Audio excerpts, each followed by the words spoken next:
kakšno vprašanje? Ja, koliko bo več štipendij?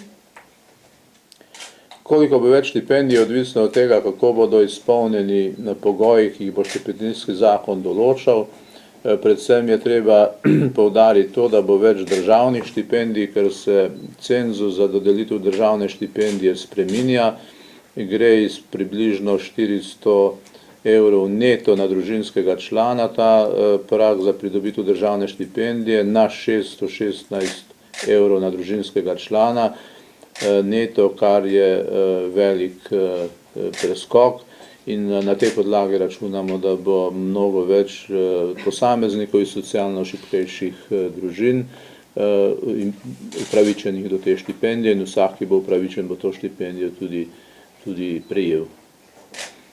Še to bi dodal, da se pa na drugi strani seveda računamo, da se bo zmanjšalo nekoliko število Zoisovih štipendij zaradi zaostritve pogojev za dostop do teh štipendij, kjer zagovarjamo koncept, da je treba dejansko namen Zoisovega štipendiranja ohraniti oziroma reafirmirati tako, da bodo zares te štipendije dobili tisti, ki imajo določeno nadpovprečno nadarjenost in seveda tisti, ki potem jim šolski sistem zagotavlja, da lahko to nadpovprečno nadarjenost tudi razvijajo.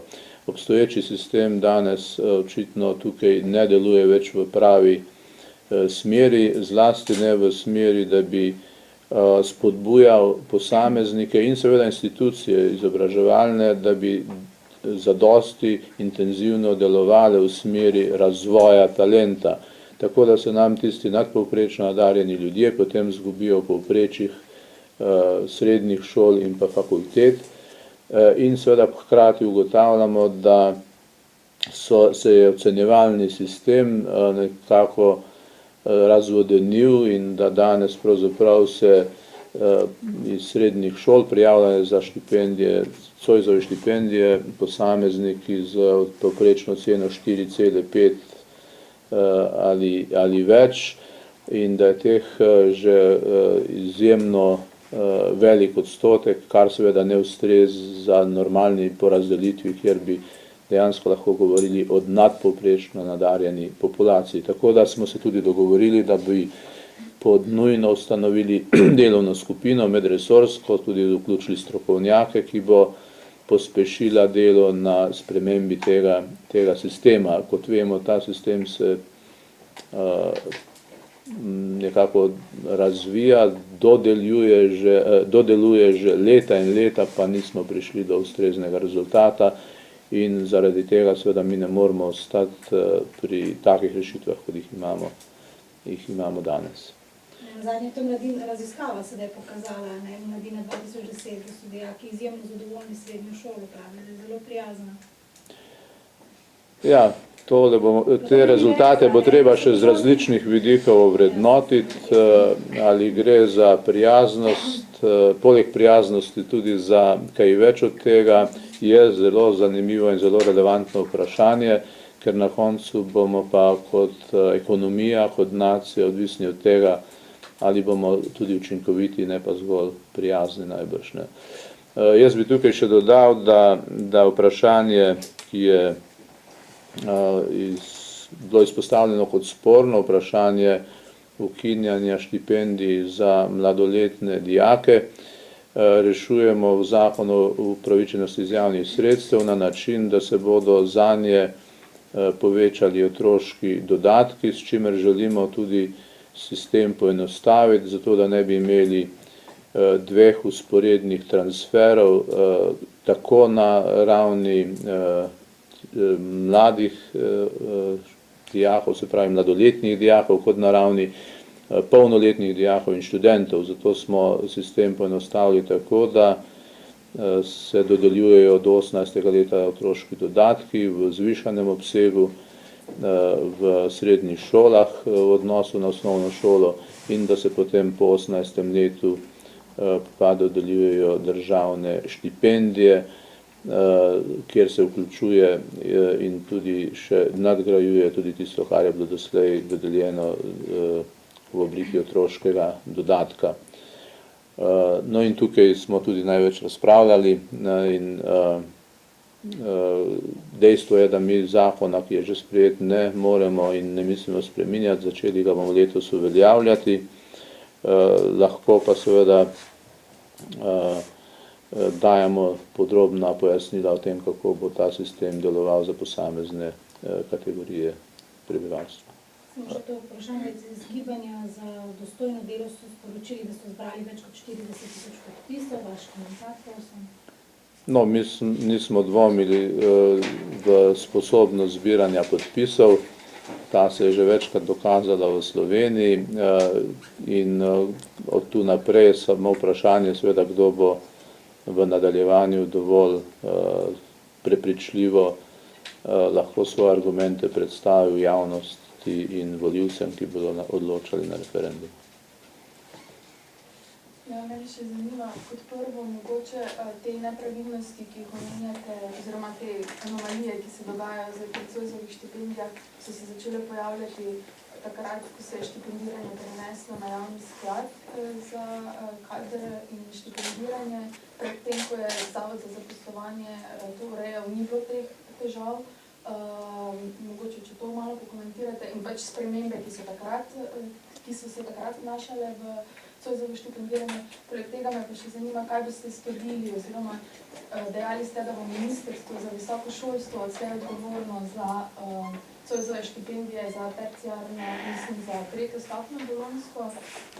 Kakšna bo ta rešitev in kako boste študentom, ki so recimo ob koncu osnovne šole z testi nadarjenosti, še po starem sistemu si pridobili pravico do štipendije, razložili, da sedaj, ko so, ne vem, ko bojo končali prvi oziroma drugi letnik bolonjskega študija, doktorskega študija, ne morejo več prejemati štipendije za nadarjene, zato ker pač jo ukinjate.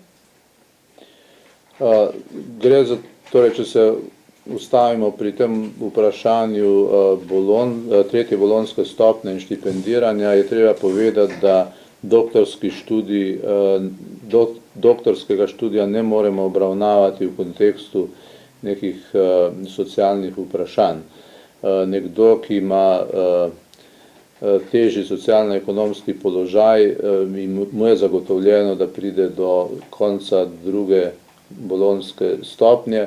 Po tej stopnji in pa že tudi pod prvi se seveda pričakuje, da se bodo ljudje zaposlovali, da bodo pridobivali statuse mladih raziskovalcev, zlasti še, če so zares nadarjeni, in da jim bo seveda na tak način omogočeno zagotoviti si tudi svoj socialno-ekonomski položaj in seveda nadaljevati tudi v smeri lastnega razvoja sposobnosti. Tako da ne moremo tega vprašanja postavljati v kontekst neke socialne pravičnosti, tako kot je to treba delati, kadar gre za vprašanje izobraževanja na srednji stopni, pa seveda tudi na prvi in drugi bolonjski stopni. Hkrati je dejstvo tudi tukaj, da večina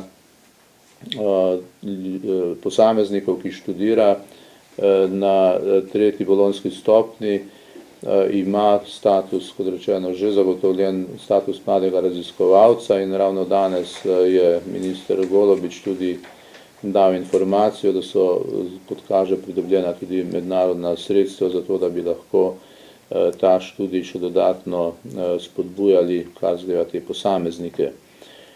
Ko gre za vprašanje prenosa štipendiranja Zoisovega iz Zavoda za zaposlovanje na Sklad za razvoj kadrov in štipendiranje, moram reči, da ta prenos z vidika slabega delovanja te sheme nima nobene zveze, nobenega vpliva, šlo je pa za spremembo zakona o štipendiranju, ki je razrahljal kriterije, kar zadeva vstop in dostop do teh štipendij, in to je problem, ki vodi v, lahko rečemo temu, inflacijo Zoisovih štipendij in Zoisovih štipendistov, kar pa pomeni seveda hkrati, da tudi izgubljajo te štipendije svoj pravi namen.